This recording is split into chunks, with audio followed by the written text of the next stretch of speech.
Hello दोस्तों, मैं हूं अभिनव और आज मैं बात करूंगा कांग्रेस पार्टी के नए मित्र कन्हैया कुमार के बारे में। जी हां दोस्तों, लगता है कांग्रेस पार्टी के खेमे में कुछ ज़्यादा ही गर्मी की ज़रूरत है। तभी उन्होंने फायरवर्क के काम के लिए कन्हैया कुमार को अपनी पार्टी में शामिल कर लिया है। दोस्तों, ये वही कन्हैया कुमार हैं जिन्होंने ना जाने कितनी जगह कई मंचों पर अलग अलग अंदाज में अपने बेहतरीन अंदाज में ऐसी चिंगारियां भड़काई हैं कि उनको कभी बुझाने की ज़रूरत ही नहीं पड़ी। दोस्तों, ये चिंगारियों पे थोड़ा सा नज़र डालते हुए इनकी चिंगारियों का विश्लेषण लेते हैं। आप लोगों को भी ध्यान होगा। अफजल तेरे कातिल जिंदा हैं, हम शर्मिंदा हैं, टुकड़े टुकड़े गैंग, कश्मीर मांगे आज़ादी, बंदूक के दम पे आज़ादी। दोस्तों, ये वही कन्हैया कुमार हैं जो कि हर मंच पर क्वेश्चन पूछे जाने पर अपनी बातों से मुद्दे को ऐसा ऐसा घुमाते हैं कि सामने वाला तो बिल्कुल भूल ही जाता है कि किस मुद्दे पे बात हो रही थी।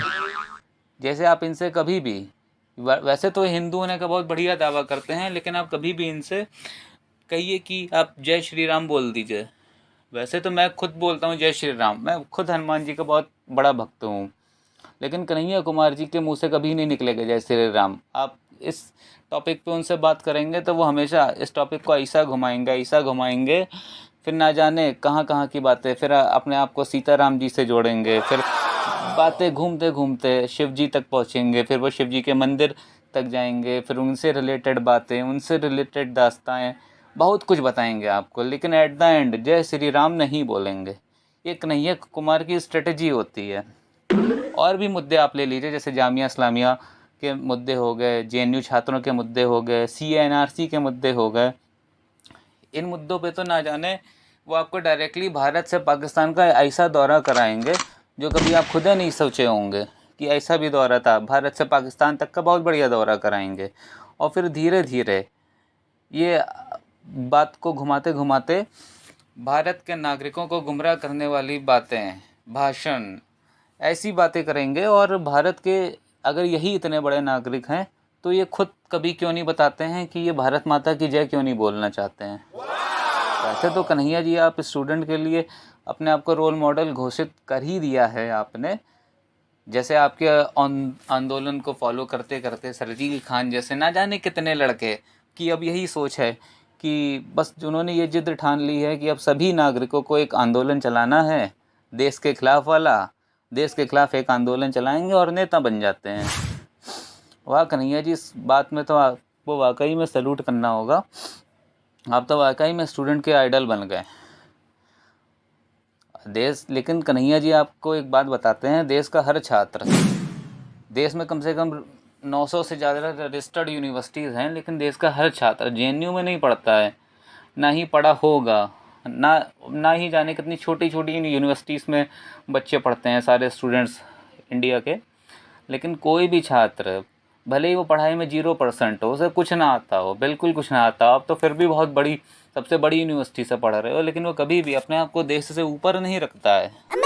लेकिन आपने तो बिल्कुल एकदम अपना अलग ही लॉ बना दिया है कि आपने अपना ही लॉ चला दिया है, जिस जिस लॉ के अंतर्गत आते आते बच्चे अपने आप को देश से ऊपर चलाते हैं, फिर एक आंदोलन चलाएंगे, फिर देश के खिलाफ हो जाएंगे और फिर आखिरी में नेता बन जाएंगे। अरे कन्हैया जी, अगर आप देश के इतने ही मॉडर्न छात्र हैं, वैसे तो आप 300 रुपये की फ़ीस के लिए भी आंदोलन कर लेते हैं, लेकिन एक आईफोन 30,000 50,000 वाला आईफोन लेकर के घूमते हैं, तब तो आप इतना नहीं सोचे होंगे।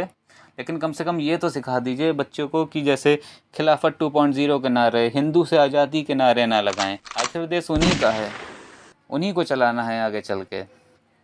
दोस्तों, अब आगे बात करते हैं कि कांग्रेस कन्हैया को क्यों लाना चाहती है अपनी पार्टी में। तो दोस्तों, आपको बताते हैं कि कन्हैया कुमार जी 2014 के बाद से, ध्यान से सुनिएगा, 2014 के बाद से, 2014 के पहले कन्हैया जी बिल्कुल पाक साफ थे, बिल्कुल पाक साफ। इसलिए 2014 के बाद से कन्हैया कुमार जी ने अपनी टाइमलाइन मोदी जी के खिलाफ ऐसी भरी कि जितनी बच्चे स्कूल की कॉपी भी नहीं भर पाते हैं, उससे कहीं ज़्यादा तो कन्हैया जी टाइमलाइन भर चुके हैं मोदी जी के खिलाफ, जिसमें उन्होंने भर भर के लिखा है, जिसमें जिसको मद्देनज़र रखते हुए सभी पार्टीज़ ने उन्हें 10 में से 10, बिल्कुल सही आपने सुना, 10 आउट ऑफ 10 नंबर देते हुए, उनकी खूब वाहवाही करते हुए बहुत उनकी प्रशंसा करी है।